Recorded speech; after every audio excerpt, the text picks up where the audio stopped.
बिस्मिल्लाहिर्रहमानिर्रहीम। अस्सलाम वालेकुम। ऑल सोर्सेस के हवाले से प्रीवियस वीडियो में मैंने जस्ट बेसिक की कुछ टर्म्स डिस्कस की थी। सैलरी क्या है, सैलरी पर्सन क्या है, बेसिक पे स्केल क्या है, एमटीएस क्या है। आज मैं इंशाल्लाह ताला उससे नेक्स्ट बात करता हूँ। और आज हम सैलरी और उसके मुतल्लिका जो पॉइंट्स हैं, अलाउंसेस, बेनिफिट्स, परक्विजिट्स, इनकी बात करेंगे। तो स्टार्ट करते हैं जी। इनकम फ्रॉम सैलरी सेक्शन 12 है। हम पहले डेफिनेशंस में भी डिस्कस कर चुके हैं और मैंने आपको कहा था कि आपने ये section salary, property, business, capital gain और अदर सोर्सेज के याद करने, और न्यूमेरिकल में भी इन सेक्शंस को हमने साथ लाजमी लिखना है। बिल्कुल आसान अल्फाज में, जैसे अगर हमें सैलरी टोटल करनी होती है तो हम कैसे टोटल करते हैं? हम ऐसे टोटल करते हैं कि जैसे कोई बंदा अपनी बेसिक सैलरी ले रहा है तो उस बेसिक सैलरी में जो बोनसेस उसको मिल रहे हैं, अगर कोई कमीशन मिल रहा है, अगर कोई अलाउंस मिल रहा है, जैसे डियरनेस अलाउंस हो गया, कॉस्ट ऑफ लिविंग अलाउंस हो गया, ओवरसीज अलाउंस हो गया, तो अगर बेसिक सैलरी में मैं बोनसेस, अलाउंसेस जमा कर दूं तो वो सैलरी बन जाता है। लेकिन ये 4-5 अलाउंसेस ही किसी सैलरी पर्सन को अपने ऑफिस से नहीं मिलते, बल्कि इनके अलावा भी बहुत सारे अलाउंसेस, बेनिफिट्स मिलते हैं जो कि मुख्तलिफ डिपार्टमेंट टू डिपार्टमेंट या कंपनी टू कंपनी वेरी करते हैं। हम जब टोटल सैलरी निकालते हैं, यानी कि इनकम फ्रॉम सैलरी, तो हम उन सारे अलाउंसेस, सारे बेनिफिट्स और सारे परक्विजिट्स को जमा करते हैं। मैंने वर्ड यूज़ किया परक्विजिट या परक्विजिट्स। परक्विजिट्स से मुराद नॉन कैश बेनिफिट्स होते हैं, ऐसे बेनिफिट्स जो कैश में नहीं मिलते। तो मैं एक एक करके इन पॉइंट्स को डिस्कस करता हूँ और फिर न्यूमेरिकल एक छोटा सा करूँगा सोल्व, जिसमें इन पॉइंट्स की एप्लीकेशन भी सिखा दूँगा। तो अभी जस्ट मैंने सिर्फ बताया कि बेसिक सैलरी में अलाउंसेस वगैरह जमा कर दें तो वो सैलरी बन जाती है, और अगर सारे अलाउंसेस, सारे बेनिफिट्स जमा कर दें तो वो टोटल सैलरी बन जाती है। तो एक एक करके देखते हैं जी। सबसे पहले जो सवालों में पॉइंट कॉमन आता है, अक्सर आता है ये पॉइंट, वो ये है यूटिलिटी अलाउंस या फ्री प्रोविजन ऑफ यूटिलिटी।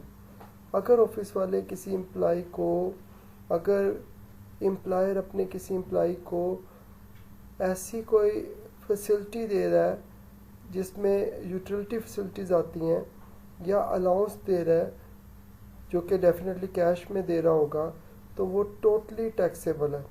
चाहे वो यूटिलिटी बिल आप खुद से जेब से पे कर कर रीइंबर्स करवा लें ऑफिस से, दोनों सूरतों में टोटली टैक्सेबल है। दोनों सूरतों में मतलब क्या? नंबर 1, अलाउंस मिले तब भी टोटली टैक्सेबल, या आप खुद से बिल जमा करवाते हैं और ऑफिस वालों को बिल की कॉपी देते हैं और वो रीइंबर्स कर देते हैं, दोनों सूरतों में टैक्सेबल है। टैक्सेबल से मुराद क्या है कि बेसिक सैलरी में जमा हो जाएगा। टैक्सेबल से मुराद क्या है कि ये बेसिक सैलरी में जमा हो जाएगा। जैसे देखिए, मैं भी आपको स्क्रीन पे दिखाता हूँ कि हमने न्यूमेरिकल के लिए 5 लाइंस में एडिंग लिखनी होती है, मैंने बता दिया हुआ आपको।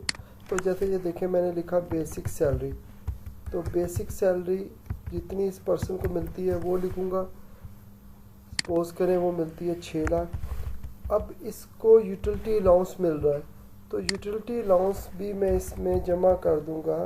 मैंने कहा टैक्सेबल से मुराद ये है कि ये सैलरी में जमा हो जाएगा, और फिर जब हम टोटल इनकम पे टैक्स लगाएंगे तो इस पे भी ऑटोमेटिकली लग जाएगा। तो जैसे यूटिलिटी अलाउंस, तो मैं क्या करूँगा,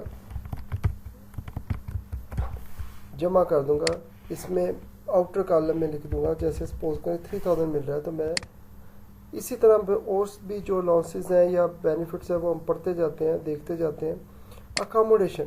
अकामोडेशन के हवाले से 4 बातें आपने याद रखनी है। नंबर 1, जिसको नंबर ए पॉइंट कहा हुआ है, अगर किसी को अकामोडेशन यानी कि घर की फैसिलिटी नहीं मिलती बल्कि उसको अलाउंस मिलता है ऑफिस की तरफ से घर के लिए, तो ये अलाउंस टोटली टैक्सेबल होगा।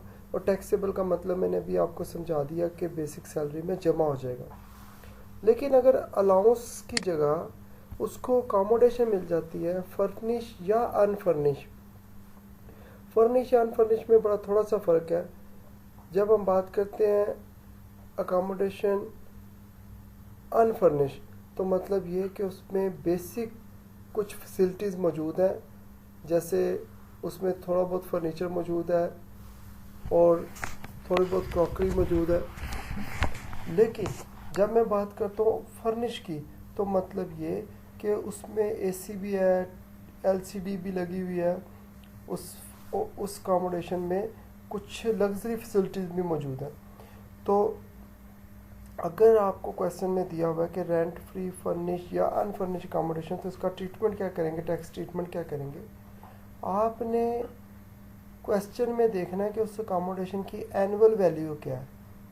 एनुअल वैल्यू से मुराद वो वैल्यू है कि अगर आप ऐसा घर कहीं बाहर किराए पर ले, तो उस घर का टोटल 1 साल का किराया कितना होगा, वो एनुअल वैल्यू है।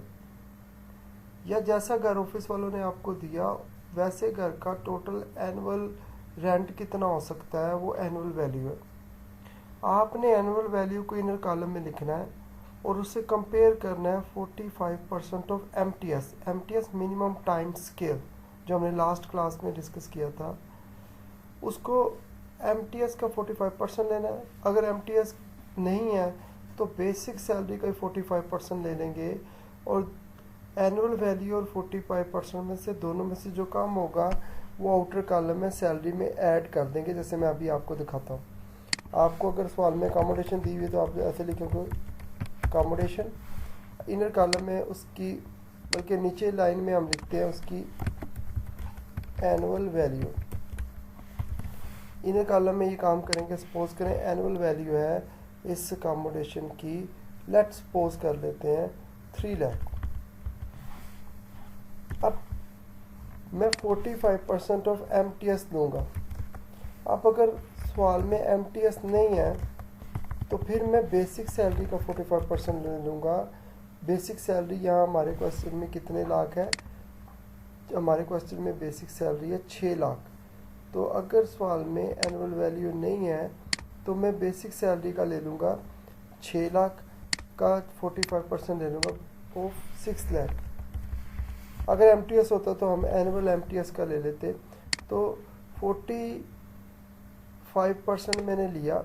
मैं यहाँ चले मैं बाद में इसको एरो के मार्क के साथ शो कर दूंगा कैसे हमने ये काम करना है। अच्छा, 45% सपोज कर लेते हैं कि ये अमाउंट आ रही है तकरीबन, सपोज कर लेते हैं 2,50,000। मैंने अमाउंट सपोज की है। अब दोनों में से जो कम होगी, विच एवर इज़ लेस, दोनों में से जो कम होगी विच एवर इज़ लेस, वो अमाउंट टैक्सेबल होगी, यानी कि वो बाहर आउटर कॉलम में सैलरी में जमा हो जाएगी। विच एवर इज़ लेस, तो दोनों में से कम है जो 45% यानी कि 2.5 लाख आया, वो मैं लिख दूँगा।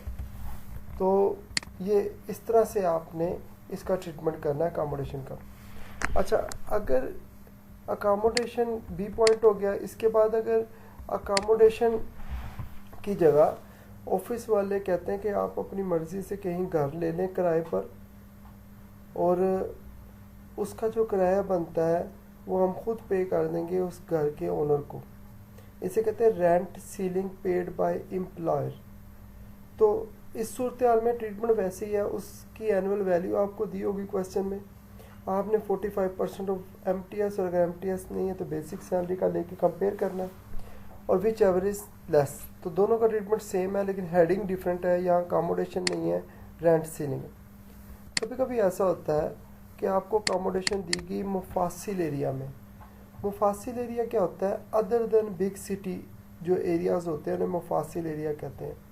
अगर जैसे पत्तों की हो गया, जैसे जो है वो खानपुर हो गया, अब ये मुफासिल एरिया है, यहाँ आपको अकोमोडेशन मिली तो सारा ट्रीटमेंट वही है, एनुअल वैल्यू को कंपेयर करना है, लेकिन इस दफ़ा 45% से नहीं 30% से कंपेयर करना है। और विच एवर इज़ जो है लेस आपने आउटर कॉलम में यानी कि सैलरी में जमा कर देना। अगला पॉइंट है मेडिकल लोन्स। मेडिकल लोन्स क्या है कि अक्सर जो कंपनी है या ऑफिस है या एम्प्लॉयर है वो अपने एम्प्लॉय को मेडिकल की फैसिलिटी देने के बजाय अलाउंस दे देते हैं कि ठीक है जी ये आपको हम सालाना अलाउंस देंगे, अगर आपको मेडिकल ट्रीटमेंट करवाना हुआ तो इस अलाउंस से करवा लीजिएगा। अब इसका ट्रीटमेंट क्या है कि आपने मेडिकल अलाउंस का ट्रीटमेंट ये करना है कि अगर अलाउंस मिलता है तो मेडिकल अलाउंस 10% तक एग्जाम्प्ट होता है। तो इसका ट्रीटमेंट आपने कुछ ऐसा करना है कि मेडिकल अलाउंस लिखना है, इनर कॉलम में सपोज करें आपको अलाउंस मिला 90,000 एनुअल, ये आपको दिया होगा। इसमें से टैक्स डिपार्टमेंट ने कहा कि हम आपको एग्जाम्पशन देंगे कि आप माइनस कर सकते हो लेस एग्जाम्प्टेड। कितना एग्जाम्प्टेड है उन्होंने लेस एग्जाम्प्टेड 10% किसका ऑफ बेसिक सैलरी। वो बेसिक सैलरी सवाल में कितनी है 6 लाख, तो 6 लाख का 10% लूँगा तो 60,000 आ जाएगा। 60,000 में माइनस कर दूंगा 90,000 में से, बाकी की अमाउंट में आउटर कॉलम में यानी कि सैलरी में जमा कर दूंगा। तो माइनस करके जो बाकी अमाउंट बचती है वो 30,000 बचती है, वो आउटर कॉलम में जमा कर दूंगा। तो इस तरह जो है वो आपका जो मेडिकल अलाउंस है वो 10% तक एग्जाम्प्ट है, बाकी टैक्सेबल। इस तरह आपने बेसिक सैलरी में अलाउंसेस या जो भी बेनिफिट है जमा करते जाना है। लेकिन अगर मेडिकल अलाउंस की जगह मेडिकल फैसिलिटी मिली है तो वो टोटली एग्जाम्प्ट है। इसी तरह कभी कभी ये होता है कि ऑफिस वाले कहते हैं कि आप मेडिकल ट्रीटमेंट करवा लो, जितने बिल बनेंगे वो हमें ला कर देना, हम रीइंबर्स कर देंगे। इस सूरत हाल में क्या होगा जी, इस सूरत हाल में टोटली एग्जाम्प्ट है, जो भी बिल आपको रीइंबर्स हुए हैं वो टोटली एग्जाम्प्ट है। अच्छा, इसके बाद ये नोट है, आप पढ़ लीजिएगा इसको। फिर जी पेंशन अगर मिली है आपको तो पेंशन का ट्रीटमेंट ये है कि अगर आपको गवर्नमेंट ऑर्गेनाइजेशन से पेंशन मिली है तो टोटली एग्जाम्प्ट है। लेकिन अगर या चलो गवर्नमेंट ऑर्गेनाइजेशन से नहीं, किसी फार्मर एम्प्लॉयर से आपको मिली है तो टोटली एग्जाम्प्ट है। लेकिन पेंशन टैक्सेबल भी हो सकती है अगर आप उसी एम्प्लॉयर के पास दोबारा काम कर रहे हैं रिटायरमेंट के बाद, तो फिर क्या होगा, टैक्सेबल होगी। या अगर आपको 2 पेंशन मिल रही हैं तो दोनों में से जो लोअर वाली पेंशन है वो टैक्सेबल होगी। स्पेशल अलाउंस ख़ास तरह का अलाउंस होता है और ये टोटली एग्जाम्प्ट होता है। एक्चुअल एक्सपेंस को इग्नोर करना है। स्पेशल अलाउंस में 3 अलाउंस होते हैं, ट्रैवलिंग अलाउंस, डेली अलाउंस और यूनिफॉर्म अलाउंस। ये जब भी दिया होगा इनको TADA पढ़ते हैं, ये एग्जाम्प्ट होता है। सीनियर पोस्ट अलाउंस जो है वो टैक्सेबल है, चाहे एम्प्लॉय गवर्नमेंट का और चाहे प्राइवेट है। इसी तरह इंटरटेनमेंट अलाउंस जो है वो टैक्सेबल है, लेकिन अगर आपको इंटरटेनमेंट बिल रीइंबर्स होते हैं तो टोटली एग्जाम्प्ट है। रीइंबर्स का मतलब है ऑफिस वाले कहते हैं जाएं आप घूम फिर आएँ, जो बिल बनेंगे आकर हमसे ले लेना, तो ये टोटली एग्जाम्प्ट है। या इसी तरह ऑफिस टाइमिंग में आपको फ्री टी कॉफ़ी मिलती है तो ये भी टोटली एग्जाम्प्ट है। इसी तरह स्पेशल एडिशनल अलाउंस है, ये गवर्नमेंट एम्प्लॉय के लिए एग्जाम्प्ट है और प्राइवेट के लिए टैक्सेबल। इसी तरह फ्री पैसेज अलाउंस है, लीव फेयर असिस्टेंस है। मतलब क्या कि ऑफिस वाले कहते हैं जब आप छुट्टी पर जाओगे तो हम आपको आने जाने का टिकट देंगे या हम आपको आने जाने का किराया देंगे, तो ये टोटली टैक्सेबल होगा। इसी तरह कंसेशनल लोन, ये पॉइंट है समझने वाला। कंसेशनल लोन क्या होता है कि अगर आपने लोन लेना है और आप बैंक के पास जाते हैं तो बैंक आपसे बहुत सारा इंटरेस्ट मांगता है। कभी कभी ऐसा होता है कि जिस ऑफिस में आप जॉब कर रहे हैं, ये कंपनी में जॉब कर रहे हैं, वो कहते हैं कि अगर आपको लोन चाहिए तो आप हमसे लोन ले लें। अब अगर आपने अपने ऑफिस से लोन लिया तो 2 सूरत हाल है, या तो ऑफिस वाले आपको फ्री लोन दे रहे हैं यानी कि कोई इंटरेस्ट नहीं ले रहे, या अगर इंटरेस्ट ले रहे हैं तो बड़ा कम ले रहे हैं। अब टैक्स डिपार्टमेंट कहता है कि ये आपको बेनिफिट मिल रहा है, ऑफिस से जो लोन मिला है और बड़े कम रेट पर मिला है। तो जितने बेनिफिट होते हैं टैक्स डिपार्टमेंट की नज़र में सैलरी होते हैं। तो इसका ट्रीटमेंट कैसे करेंगे कि अगर तो आपको ऑफिस से लोन लिया आपने, वो 10 लाख तक है, 10 लाख तक है, यानी कि 10 लाख से कम या 10 लाख तक है तो एग्जाम्प्ट है, ट्रीटमेंट ही नहीं करना।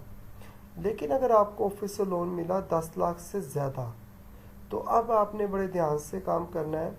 अगर तो लोन पे जो इंटरेस्ट है 10% से कम है, क्योंकि मार्केट में बेंचमार्क इंटरेस्ट का रेट है 10%, और ऑफिस वाले आपको 10% से कम पे लोन दे रहे हैं, तो याद रखना कि जितना कम पे दे रहे हैं वो सारा बेनिफिट कंसिडर होगा और वो बेनिफिट टैक्सेबल होगा। मतलब क्या? मतलब ये कि अगर ऑफिस वाले आपको 7% इंटरेस्ट रेट पर लोन दे रहे हैं, तो बेंचमार्क आपने याद रख लेना है, ये टैक्स डिपार्टमेंट ने बताया होगा 10% है, तो ऑफिस वाले आपको कितने परसेंट का बेनिफिट दे रहे हैं? 3% का। इसी तरह ऑफिस वाले अगर आपको लोन दे रहे हैं 2% रेट पर, बेंचमार्क 10% है, तो 10 में से 2 माइनस कर देंगे, तो मैं कर्सर यहाँ लेके आता हूँ, 10 में से 2 माइनस कर देंगे तो जो बाकी बचेगा वो 8% है, तो लोन की अमाउंट मल्टीप्लाई 8% आउटर कॉलम में लिख देंगे। लेकिन अगर ऑफिस वाले आपको लोन दे रहे हैं 10% पर, तो बेंचमार्क भी 10% है, तो फिर तो कोई ट्रीटमेंट नहीं करना। इसी तरह ऑफिस वाले आपको दे रहे हैं 0% पर, तो पूरा 10% लेकर आउटर कॉलम में लिख देंगे। इसी तरह ऑफिस वाले आपको लोन दे रहे हैं 10% से ज़्यादा पर, तो फिर कोई भी ट्रीटमेंट नहीं करना, क्योंकि 10% बेंचमार्क है और ऑफिस वाले आपसे ज़्यादा इंटरेस्ट ले रहे हैं। तो मैं प्रैक्टिकली करके बताता हूँ आपको, ताकि आपको समझ आ जाए। यहाँ मैं इधर 1-2 लाइन इंसर्ट कर देता हूँ ताकि हमें आसानी रहे। तो ये तरह देखिए, मैं आज की लास्ट कैलकुलेशन डिस्कस कर रहा हूँ। इंटरेस्ट फ्री लोन, या इसको हम कहते हैं कंसेशनल लोन। कंसेशनल लोन का वर्ड हम तब यूज़ करते हैं जब कम रेट पर आपको लोन मिले, और इंटरेस्ट फ्री लोन हम तब यूज़ करते हैं जब ऑफिस वाले आपसे कुछ भी ना लें। तो अगर सपोज करें लोन है 11 लाख का और ऑफिस वाले आपसे कुछ भी नहीं ले रहे, तो आपने पूरा 10% लेकर आउटर कॉलम में लिख देना है जो भी आंसर आएगा। जैसे सपोज करें आप 11 लाख का 10% बनता है 1,10,000। अब मैं एक और एग्जांपल दूँ। सपोज करते हैं कि ऑफिस वाले आपसे ले रहे हैं कितने परसेंट? 2%। सपोज करते हैं कि ऑफिस वाले आपसे ले रहे हैं 2%, तो फिर आपको कितने परसेंट का बेनिफिट दे रहे हैं? 8% का बेनिफिट दे रहे हैं। तो 11 लाख का आप 8% लेकर कहाँ लिख देंगे? 11 लाख का 8% लेकर आउटर कॉलम में वो आ जाएगा 88,000। तो डिफरेंस देखना है कि कितने परसेंट पर आपको लोन दे रहे हैं। इस तरह ये सारे पॉइंट अगर हम जमा करें बेसिक सैलरी में, आज के जितने पॉइंट हमने किए हैं जमा करें, सपोज करते हैं कि सैलरी के मतलब का और कोई पॉइंट नहीं है, तो इन्हीं पॉइंट को अगर हम जमा करें तो ये बन जाएगी टोटल सैलरी। तो टोटल सैलरी आ गई। इसके बाद आपने देखना होता है कि अभी मज़ीद कौन कौन से पॉइंट हैं प्रॉपर्टी के, बिजनेस के, लेकिन आज अभी तक हम बात कर रहे हैं टोटल सैलरी पे। तो मैं देखता हूँ मज़ीद हम और अगर डिस्कस करें। आगे है जी ग्रेजुटी। ग्रेजुटी वो अमाउंट है जो कि आफ्टर रिटायरमेंट बेनिफिट के तौर पर एम्प्लॉय को दी जाती है। इस की डेफिनेशन हमने डेफिनेशंस वाले चैप्टर में की हुई है। इस फंड में सिर्फ एम्प्लॉयर कंट्रीब्यूट करता है और ये रिटायरमेंट पे इस फंड में से अमाउंट निकाल कर एम्प्लॉय को दे दी जाती है। अगर तो गवर्नमेंट एम्प्लॉय है और ग्रेजुटी उसको मिल रही है तो टोटली एग्जाम्प्ट है। लेकिन अगर प्राइवेट एम्प्लॉय है तो फिर 3 पॉइंट ज़हन में रखने हैं, जिस पे मैं कर्सर ला रहा हूँ, इसको ज़रा देखें। अगर तो ग्रेजुटी प्रूव की है कमिश्नर इनकम टैक्स ने तो टोटली एग्जाम्प्ट है। एग्जाम्प्ट का मतलब कोई टैक्स नहीं। अगर ऐसी कोई अमाउंट आती है तो ये देखिए 2 कॉलम है, ऐसी कोई अमाउंट आए तो 2 में से इनर कॉलम में लिख के छोड़ दें या लिखें ही ना। इसी तरह अगर ग्रेजुटी अप्रूव्ड है FBR से तो फिर ग्रेजुटी 3 लाख तक एग्जाम्प्ट है। 3 लाख तक एग्जाम्प्ट का मतलब है कि अगर ग्रेजुटी 5 लाख मिली तो 3 लाख माइनस करके बाकी टैक्सेबल होगी। इसी तरह अगर ग्रेजुटी मिली लेकिन ऑफिस वालों ने कहीं से अप्रूव नहीं करवाई थी, ना कमिश्नर से ना FBR से, तो फिर आपने क्या करना है, जितनी ग्रेजुटी आपको मिली अब उसमें से कितनी एग्जाम्प्ट है, उसमें से एग्जाम्प्ट है 75,000 या 50% of the amount of gratuity. मतलब मैं आपको यहाँ कैलकुलेशन करके भी समझा सकता हूँ। देखें, अगर आपको ग्रेजुटी मिली ऑफिस से जो कि अप्रूव्ड नहीं थी, अनअप्रूव्ड थी, तो उसका ट्रीटमेंट आप कैसे करेंगे। देखें, आप लिखेंगे ग्रेजुटी, अच्छा ये क्या थी, अनअप्रूव्ड थी, तो आप इसकी अमाउंट लिखेंगे। सपोज करें इनर से भी, मैं इनर में वर्किंग कर देता हूँ, या चलो अगर हम इनर में वर्किंग कर दें, 5 लाख आपको ग्रेजुटी मिली। अब 5 लाख में से एग्जाम्प्ट कितनी है, एग्जाम्प्ट है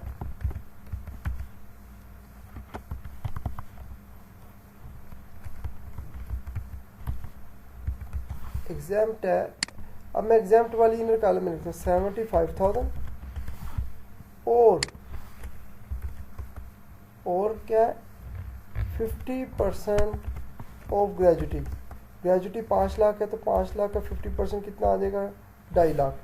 अब 75,000 या 2.5 लाख, इन दोनों में से कम कौन सी है, इन दोनों में से डेफिनेटली जो कम है वो 75,000 है। तो इन दोनों में से जो कम है वो एग्जाम्प्ट है, बाकी सारी टैक्सेबल है।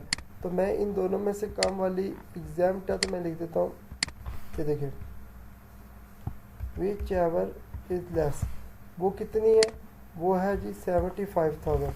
तो 75,000 मैं क्या करूँगा, माइनस कर दूँगा, बाकी अमाउंट बची 4,25,000। तो नॉर्मली 75,000 ही कम होता है, उसी को आप माइनस कर सकते हैं डायरेक्टली। तो ये मैंने ग्रेजुटी की वर्किंग करके आपको बताई। तो मैंने वैसे टोटल सैलरी निकाली थी, सिर्फ वर्किंग समझाने के लिए मैंने उसके नीचे वर्किंग कर दी, वरना ये वर्किंग टोटल से पहले आपने करनी होती है।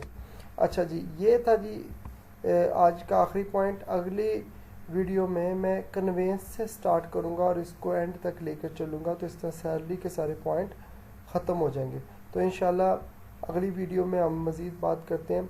अगर आप चाहते हैं कि अगली वीडियो आपको खुद ब खुद नोटिफिकेशन के ज़रिए पता लग जाए कि अपलोड हुई है या नहीं हुई, तो आपने चैनल को सब्सक्राइब कर देना या वीडियो को सब्सक्राइब कर देना, तो ऑटोमेटिकली आपको वीडियो मिल जाएगी। लेकिन साथ बेल का जो आइकॉन होता है उसको भी क्लिक करना पड़ेगा।